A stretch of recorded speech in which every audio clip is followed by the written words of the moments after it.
Now, the West, including Australia, is becoming increasingly godless, with many rejecting Christianity and forgetting how Judeo-Christianity underpins and safeguards our political and legal system, and it's pretty important in a number of other ways as well.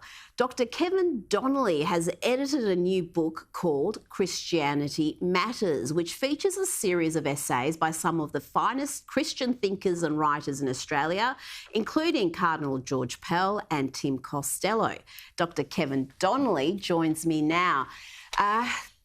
Kevin, thank you so much for your time. Many would argue that the significance and importance of Christianity has decreased in recent years. And are we not now a proudly secular country?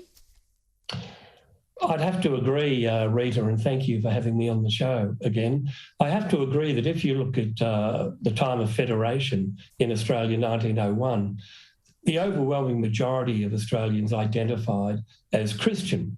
And more recently, the latest census that's been published, I think it was only about 52%. But it's still quite a significant number of people, as Prime Minister Scott Morrison found out in the 2019 election, where even the Labor Party, when they reviewed why they lost, they said the Christian vote was quite significant. And you make the point, and it's a good one. One of the chapters in the book is by Augusto Zimmermann, a lawyer from Perth. He quite, in some details, explains how our political, our legal systems are underpinned by Christianity. And that's why our parliaments begin with the Lord's Prayer, and the preamble to the Constitution talks about Almighty God. So it's something that is there we should acknowledge. And you only have to look at what's happening in Russia with Putin or China with Xi Jinping to see what happens when evil people take control. Well, around the world, we have seen Christianity under attack. In parts of the world, Christians are persecuted, and thousands of Christians are killed every year for their beliefs. And we don't seem to hear a lot about that in this country, about just how many Christians live in fear in parts of the world. That's a very good point to make. And one of the chapters talks about that we often hear about what's happening overseas in terms of various countries, whether it's floods or famine or the economy. But the reality is, and this has been going on for years now, especially in the Middle East, whether it's Iran or Iraq or Syria, even in Egypt now, the Christian Copts, their churches are being destroyed. Christians are being martyred, and it's something we should understand. I'm a great believer in people making their own decision. People have every right to think about what they want to believe in, but we need to understand that when you look at the world around us, it is increasingly fraught, it is dangerous, and there are things like Christianity, whether it's music or literature or art, that can actually help us cope with that anger or grief or sorrow.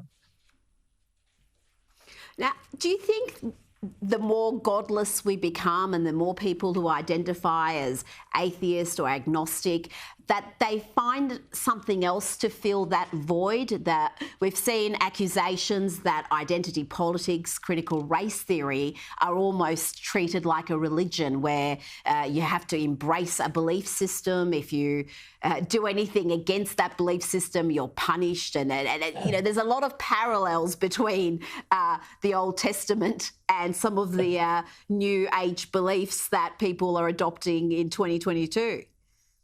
That's very true. And there's a very famous Italian philosopher, Augusto Del Noce, who wrote about this, and his books are becoming increasingly read around Australia, America, England. Del Noce actually goes back to the foundation of what they call cultural Marxism, which really predates political correctness, being woke.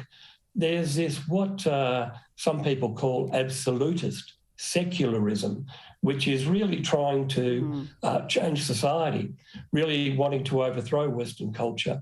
And Del Noce makes the point, and he quotes Antonio Gramsci, the Italian Marxist, who said that communism would replace religion. Communism would kill Christianity. And you only have to look at what happened under Stalin, Lenin, Mao Zedong to see how true that is. Oh, and I think that it's signs of it right now. You see the young Marxists in particular and how fervently they hold those beliefs and how hostile they are to anybody who challenges their worldview. Whether you want to call it communism or Marxism, it's certainly present. The book is Christianity Matters. You can get it at all good bookshops and probably online as well. Kevin, thank you so much for joining me this evening.